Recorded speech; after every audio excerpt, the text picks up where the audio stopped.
Using MS Excel to plan each coordinate, I have created the first fully planned city of mankind, set in prehistory. I will be playing Dawn of Man at the hardest difficulty to build this great city simply known as the Ozymandian Kingdom. Given the ravages of time, even the greatest men and the empires they forge are impermanent, their legacies fated to decay into oblivion. This city, while it lasts, shall, however, be so great that gods invented 1,000 years from its passing shall come with bowed heads to ask our ancestors, who built this edifice? Welcome.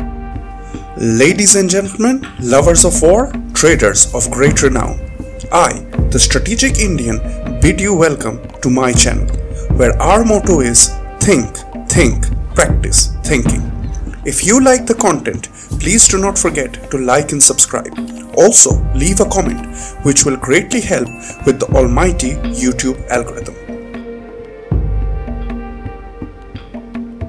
In today's episode, we begin aggressive sledge production, start digging wells, domesticate the first batch of animals, and begin farming to support them. Let us begin with a quick recap of the building done in the previous episode. We built the first hut, which is the linchpin of the entire design. So go have a look if you have not done so before. We increased our food drying capacity, which increases our food security, and we shall continue to do so as the amount of raw meat increases. We shall slowly phase out hunting and slowly rely on animal husbandry for all our meat, skins and leathers need. Therefore, one skin dryer and one tannery were also set up. This will allow production of bows to increase our early game hunting and self-defense capabilities. We shall also start aggressive manufacture of sleds for smoother logistics. Lastly, we built one totem pole to recover morale, allowing us to venerate our ancestors. This is where we begin our gameplay today to start our slow and steady progression to a manufacturing and food powerhouse. Every time we have 2 leather, we are going to put down a footprint for a sled, as you can see right next to the warehouse currently.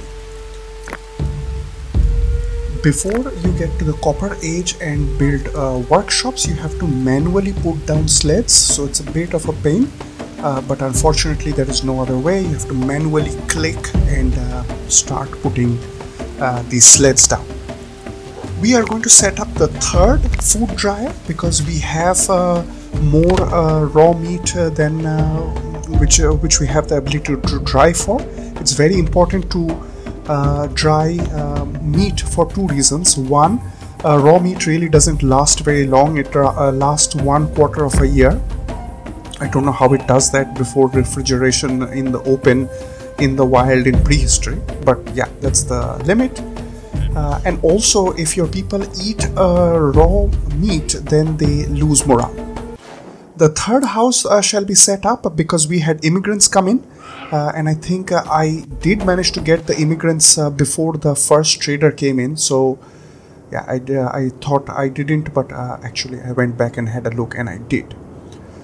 Be very mindful of your environment. So multitask in the early game, and in the late game what you want to do is reflect on momentum. So you would have so much material, you would not want to micromanage things, but early on when you're seeing somebody is returning with a bow with an easily huntable animal nearby, you want to take the shots.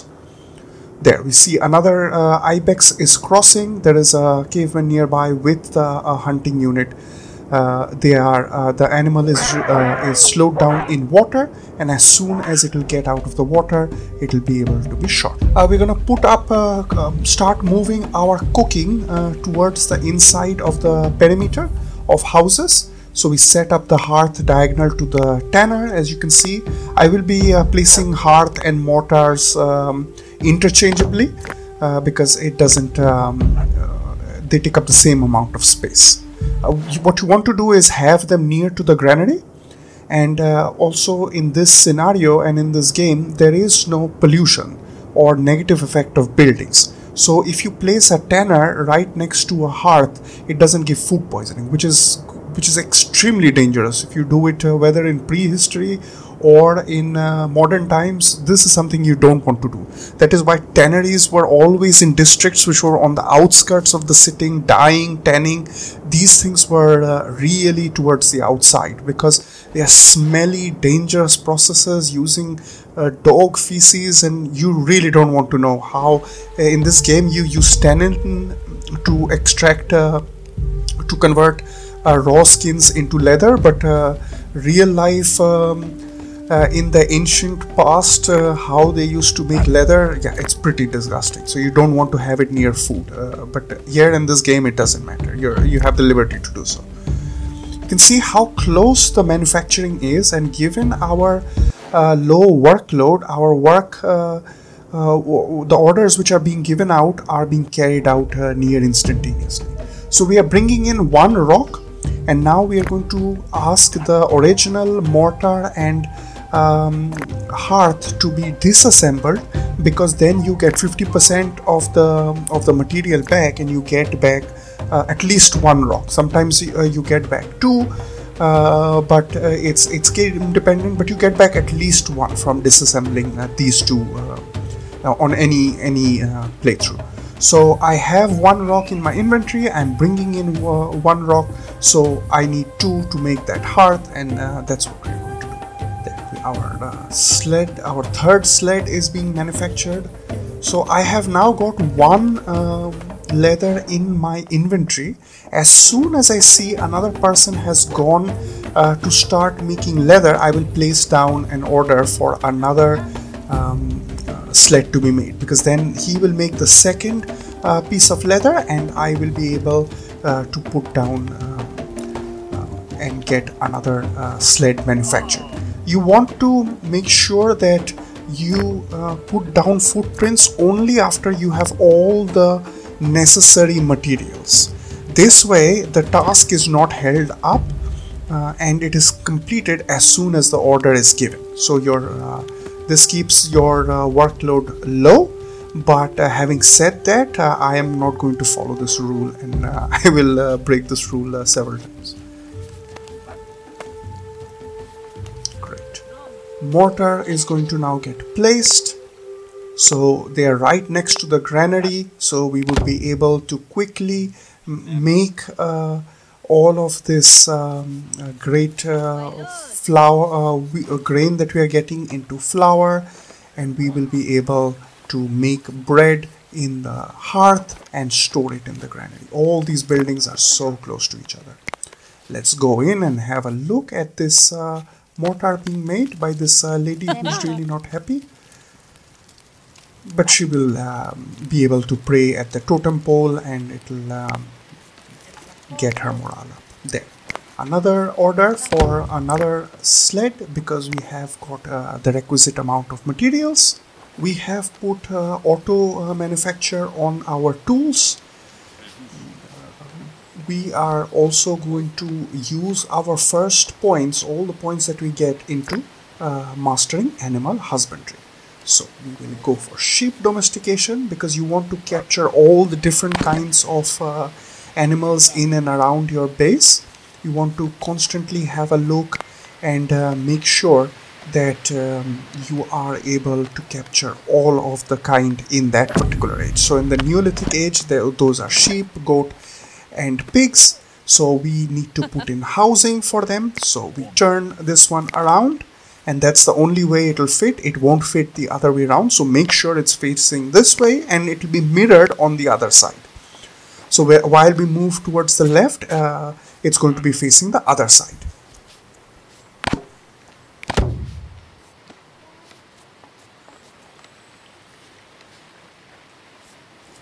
Our food dryers are going ham.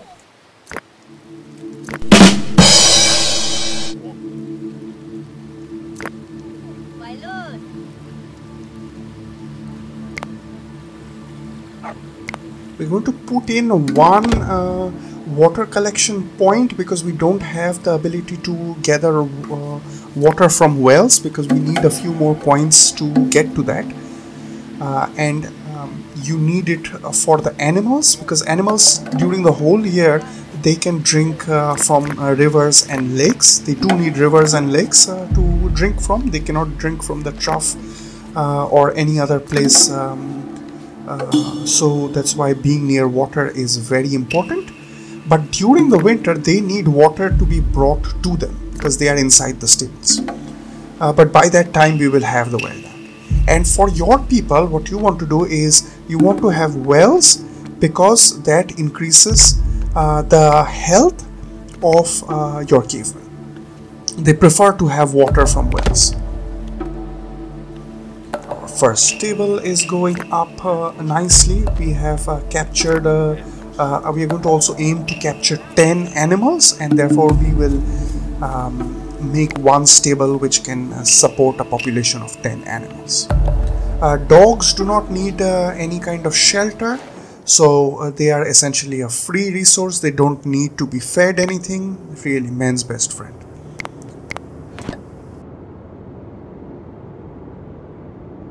So here I begin to make the first mistake of the series. I overstretch. So I'm already at over 100%, but I see a lot of great opportunities which is going to help us tremendously in the long run, but in the short term I'm going to be quite penalized for this. So I see a lot of capturable animals in different sectors, and that's what you should not do. You should not put people to go into work at different sectors, because then they thin out, they do not support each other. They are unable to defend because they are moved further and further away from the colony. So this is really not advisable. Please don't do this. But yeah, pro gamer here, making rookie mistakes.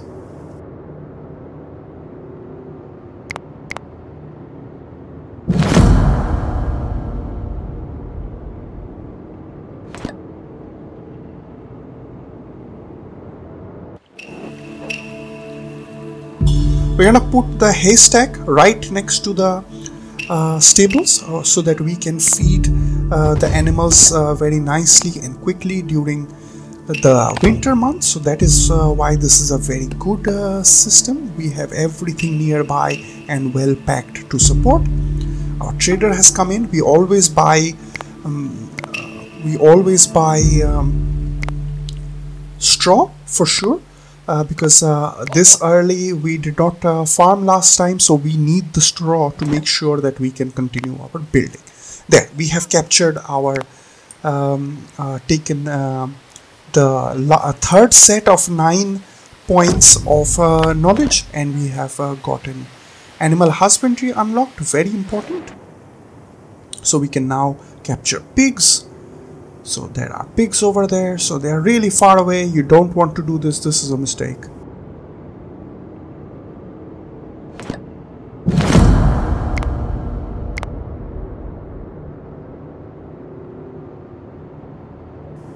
At least here I notice and I check myself and I wake up a little bit, I think, and I don't ask them to capture these mouflons, because yeah, that is really pre-industrial age. Those distances are, yeah, no, just don't.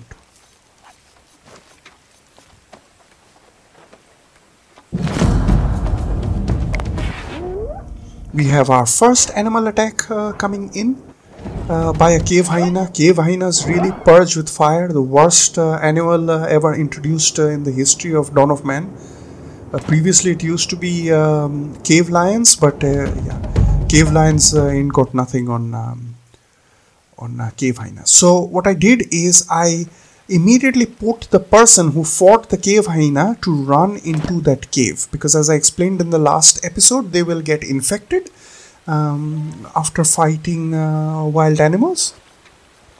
So this is our year 2 coming to an end. Oldest jungle proverb and the biggest pro tip ever: ring the bell, spare the bell and spoil the cavemen. So what you want to do, this is the greatest takeaway from this entire series. Whatever whether you follow this plan or not, the most important thing is ring the bell. It immediately stops your people from doing stupid stuff, like they are completely hungry but they are hell-bent on pulling this sled or pulling this megalith or whatever, or they are going to on a hungry stomach to go butcher an animal 200 kilometers away. They will stop those tasks and they will immediately tend to themselves, because first what the algorithm looks is for all the functions to be met. So if they are very sleepy, then they will come back to their huts to sleep. If they are very hungry or thirsty, then they reassign themselves and they get smart and go back to do non-life threatening or life preserving actions, which is come back to go to a nearest well or start eating food. This also helps a lot throughout the year. So it's not only at the beginning of winter that you want to do that. You also want to do it, say, in the summers, because in the summers, even if you don't have the gather raw wild fruits task area setup, which gathers wild fruit, berries, etc. In the summertime, they are going to stop. If they are very hungry, they are going to stop when you ring the bell and go to the nearest fruit tree and gather, and oftentimes this is what is going to save them. So ringing the bell is really one of the most important tasks out there.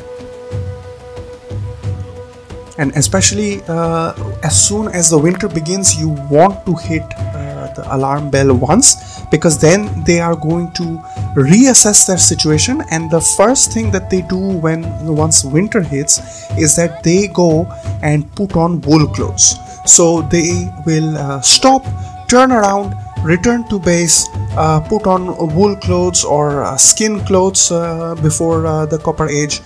They prefer to have wool cloth in the later age, because they prefer to be more stylish, and wool outfits are much more stylish than dry skin outfits. So that's the importance of the alarm bell. We are now going to unlock the well, which we have talked about.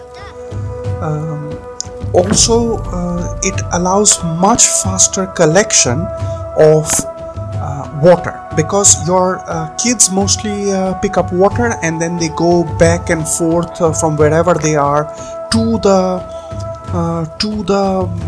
nearest storage facility to drop off the water. But if you have a well, and we have always kept storage facilities nearby, they will be able to collect water much faster. Here we can see a bunch of people sitting down to have a nice hearty meal together. Up to 16 people have been known to share one hearth. However, build enough hearths. You don't want to keep them outside of the city, because then they get destroyed by raiders, or you might have raider attacks coming in, but somebody is enjoying a nice succulent meal and then they get jumped by the raiders. So you want to keep the hearths and mortars all inside the city.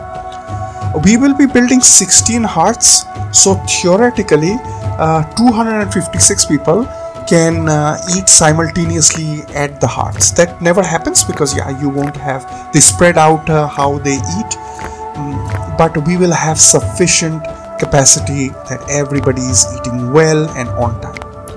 We're going to put in order for another hut to be built, because we need to increase population space. 2 more huts are going to be put down, because we have got 4 straw and you need 2 straw for each of those huts. That's why we don't put down the third, but as you can see, the third one and the 5th on this row, after which we are going to turn the square, can fit if you put that first hut in at the right place.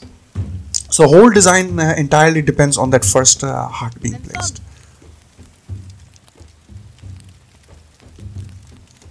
So as you can see, the mistakes which were made are still causing grievance to us, because the trees that requires to be chopped are not being chopped, because they are busy trying to kill mouflons and ibex and pigs, which are like from here halfway to the moon. Right. Always check the status of your items inside the granaries, on the food dryers, because that tells you the state of your colony. If you see a lot of raw meat sitting in your granary, which is sitting and decaying, that tells you that you have put too much strain on your people and they are unable to do these tasks. Right, so this is really far away, and we can see some guys are trying to hunt in winter. So that's why I go in manually to help them, and then I realize that enormous distance they are away. If a blizzard had hit, these guys would be toast. So finally good sense prevails, and then I begin to ring the bell. I reassign tasks, and then I go for cancelling non-productive tasks. These mouflons giving, or these ibexes giving 3 meat, 2 skin and 1 bone are really not worth it. We are going to be swimming in food. So yeah, and we also have a manufacturing base which allows us to quickly buy food whenever the trader comes. So yeah, this is beginning of good sense prevailing again, and you can see the distance. It's enormous distance. So these pigs over here, they are a bit nearby. So this is this ibex which we just hunted. You can see that in the pending tasks are the very important task of cutting down the tree. We need the trees to be cut down. So you can see that there are bison which are walking into our territory. So going after those mouflons was completely the worst idea ever. So oldest jungle proverb, ring the bell and recall everybody, because we have got a great opportunity nearby to our base in the form of these bison. We need 5 to 6 people with bows to be able to go after them. Even after ringing the bell, when they pick up weapons, we can clearly see only 2 people have picked up hunting tools. So that's not ideal, but that is that one mistake bleeding in. So in this kind of games, especially Dawn of Man, single mistakes that you make are going to penalize you for a long term. So at hardest difficulties, you might have lost the game and you would realize that maybe half an hour later. When you have other games, for example Anno, then you lose hours early, and then you realize it much later on. Banished, for example. If you are playing Banished, you would not even realize when you have actually lost the game. Right. So there you can see there is one person returning with a boar injured nearby. He has got a bone spear and he can take him out in one stroke. One throw of the spear and he is coming towards him. So that is why I went in and manually killed that boar, but of course not advisable at all. Very poor gameplay on my part. But it's not going to happen anymore. So as you can see, we are already beginning to rectify. We are going to start manually putting in some tasks. So in the beginning, this the overstretching that I did is actually needed. So it is possible to do it without the overstretching, but what we are overstretching for is going to save us. We are going to lose a little bit in the beginning, but it's going to save us in the long term, because catching these animals early on is going to really ensure that we, in the few coming turns, will have a much more relaxed lifestyle. Because if we have a self-sustaining number of animals captured early on, if this is just year 2, then we would be able to very easily make a very easy life for us much later. So our well is getting placed. You can see how close it is to the warehouse, which allows us to quickly get water and put it into storage. Always remember to have flint, because the trader, the advisor is going to really drive you nuts if you don't. That is why the first tool we built in this playthrough was a flint pick, so that we would have the ability to not only pick up flint from the ground or from the mines, but as soon as those are exhausted, we would be able to make flint mines and go and start getting flint.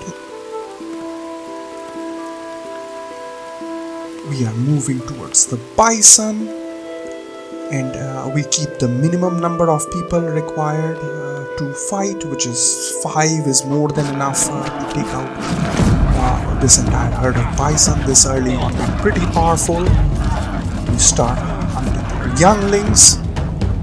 Now, always notice that they turn around once they run away, so you want to, there you can see that other one also turns around,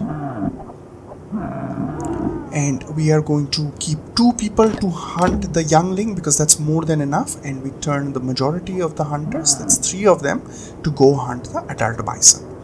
So we have wiped out this entire bison unit, and therefore a new bison herd is now free to spawn in the map somewhere, and hopefully it's near us.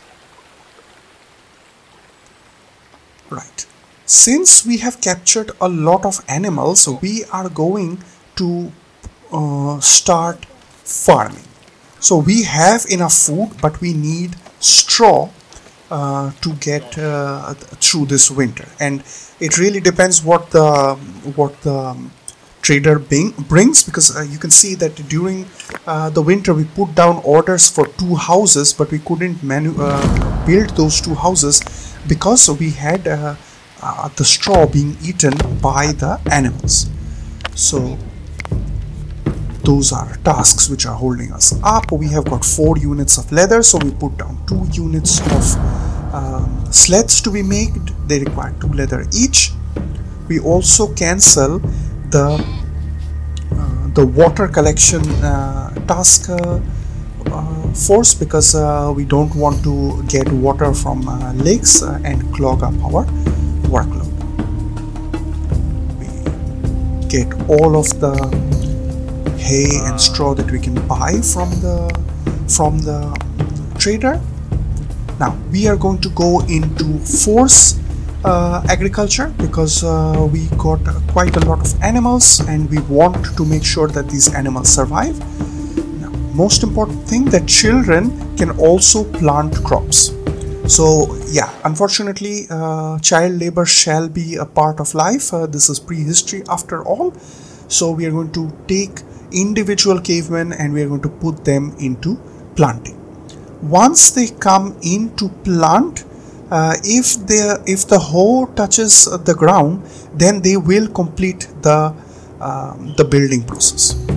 So you don't want to press the alarm at that time, because then half of it is going to get planted, and then they will, if you press the alarm, they will stop the task and you won't be able to finish. From experience and from a lot of trolling of internet resources, every 10 population you should increase a 1 5x5 field of crop, and you want to make sure that you are diversified in crops.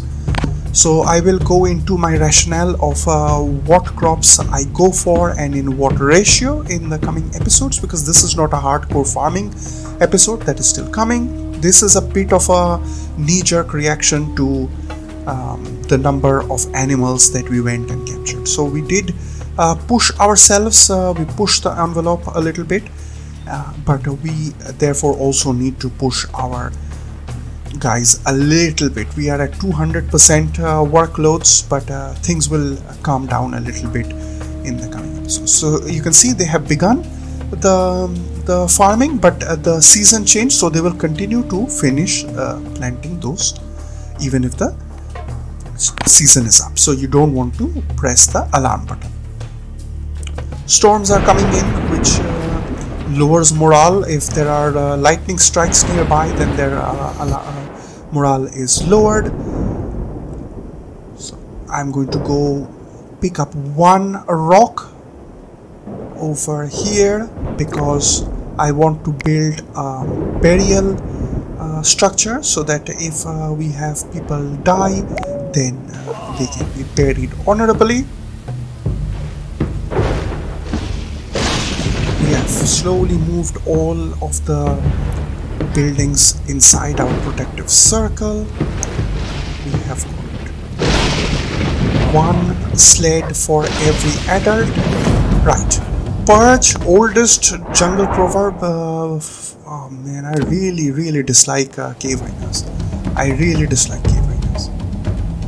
So somebody got killed and we won't be able to bury them because we don't have the burial structure, burial mound built yet. Now another oldest jungle proverb: if you can't find your own village, double press enter, so then it will center the view onto your village. Pro game tip. So let's summarize. What we have over here is an increased capacity of food drying. We have started supporting our animals by placing haystacks near them and wells near them. We have increased our housing to accommodate additional amount of immigrants coming in. So thank you for watching. This has been the Strategic Indian signing out.